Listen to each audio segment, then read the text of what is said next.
ओम शांति। आज जन्माष्टमी के शुभ दिन पर सभी दर्शकों को हम सब की तरफ से जन्माष्टमी की बहुत बहुत बधाइयाँ हो, बधाइयाँ हो, बधाइयाँ हो।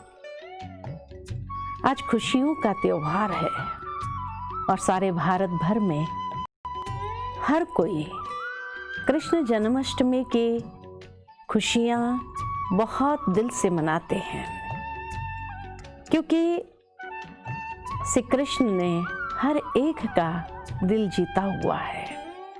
ये हम सभी बहुत अच्छे से जानते हैं कि श्री कृष्ण के माता पिता देवकी और वासुदेव जो जेल में बंद थे, 8 तालों में बंद किया हुआ था, तो ये देवकी अर्थात जो देव कुल की आत्माएं हैं, जो सर्वश्रेष्ठ कुल की आत्माएं हैं, वो आत्माएं जैसे जैसे संसार में नीचे आती जाती है और जिस तरह से समय का प्रभाव पड़ता जाता है और कलयुग में आ जाते हैं, तो चारों तरफ घोर अंधेरी रात है।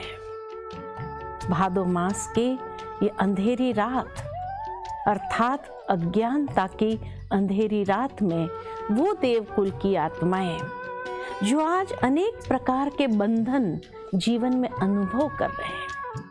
कोई स्थूल जेल की बात नहीं है, आज भले हम उस जेल में नहीं हैं, लेकिन हर कोई जीवन के अंदर 8 प्रकार के बंधन को या 8 ताले के बंधन में बंधी हुई है।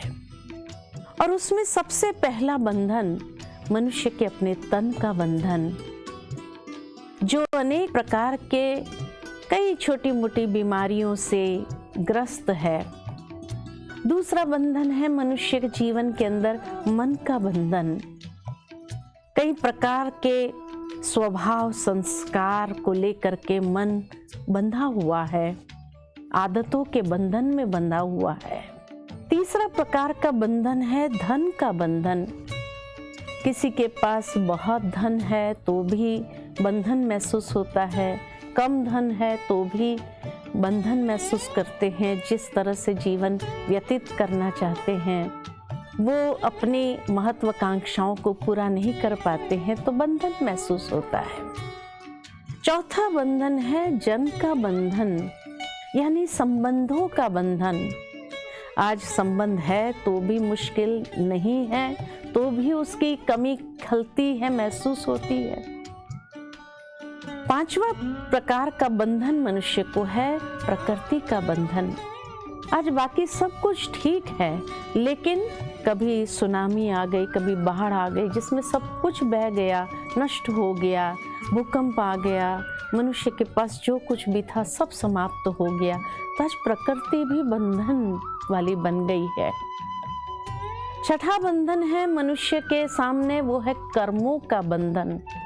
हर इंसान अपने कर्मों के बंधन में भी बंधी हुई है और उस कारण से कभी कभी समझ नहीं पाते हैं कि मेरे साथ ही ऐसा क्यों होता है। सातवां प्रकार का बंधन है धर्म का भी बंधन आज बनने लगा है। कोई धर्म को फॉलो करने जाए, कोई धर्म क्या सिखाता है, कोई धर्म क्या सिखाता है। और 8वां प्रकार का बंधन है समय का बंधन। मनुष्य बहुत कुछ करना चाहता है, लेकिन कहीं समय नहीं है, कहीं समय है तो उसका सदुपयोग करना नहीं जानता है। तो वो देवकुल की आत्मा जब इस प्रकार के 8 बंधनों के वश हो जाते हैं, उसको मुक्त कौन करेगा? तो जरूर ईश्वर को ही संसार में आना पड़ता है। जब कहते हैं यमुना उफान पर थी, ऐसे समय पर श्री कृष्ण का जन्म होता है इस संसार के अंदर। भावार्थ कि जब मनुष्य की भावनाएं इतनी उफान पर होती है, आज मनुष्य जीवन में अगर देखा जाए तो इमोशनल स्टेबिलिटी नहीं है, परंतु जब श्री कृष्ण का जन्म इस संसार में होता है, ऐसे समय पर उसका पैर जब यमुना को टच होता है तो सारा उफान शांत हो जाता है और मार्ग मिल जाता है। तो क्यों नहीं हम भी उस श्री कृष्ण की दुनिया में चलने के लिए तैयारी करें। कौन सी तैयारी करेंगे?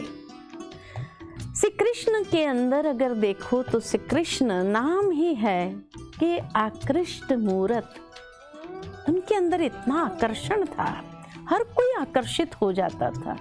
बच्चे भी आकर्षित हो जाते थे, बड़े भी आकर्षित हो जाते थे, कोई लूले लंगड़े होते वो भी आकर्षित हो जाते, हर कोई समय बिताना चाहते। तो वो आकर्षण किस चीज़ का था?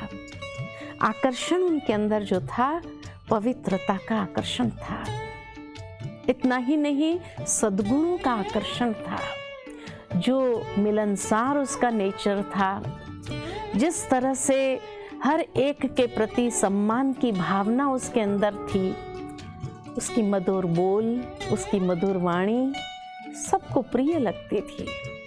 तो ये सद्गुण अगर हमें भी अपने जीवन के अंदर धारण करने हैं तो श्री कृष्ण ने कैसे उसको धारण किया? तो श्री कृष्ण को एक तरफ ये भी दिखाया जाता कि श्री कृष्ण जैसा योगी और कोई नहीं था।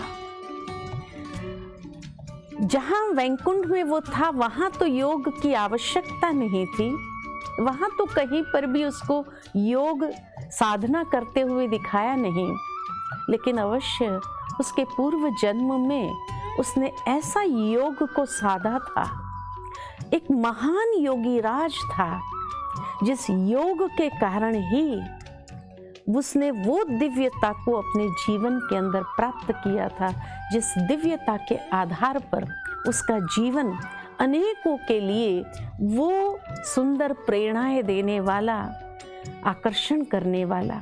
तो इसी तरह हम भी योग साधना के माध्यम से अगर वो दैवी गुणों को अपने जीवन के अंदर लाएंगे तो अवश्य हम भी अपने जीवन के सारे बंधनों को समाप्त करते हुए उस श्री कृष्ण की दुनिया में चलने के लिए योग्य हो जाएंगे, पात्र बन जाएंगे। तो आइए हम भी श्री कृष्ण के संग जीवन व्यतीत करने के लिए उस पात्रता को अपने जीवन में ले आए योग साधना के माध्यम से, और कहीं न कहीं हम भी उस योग अभ्यास द्वारा अपने आप को ऐसा पात्र बनाए। ओम शांति।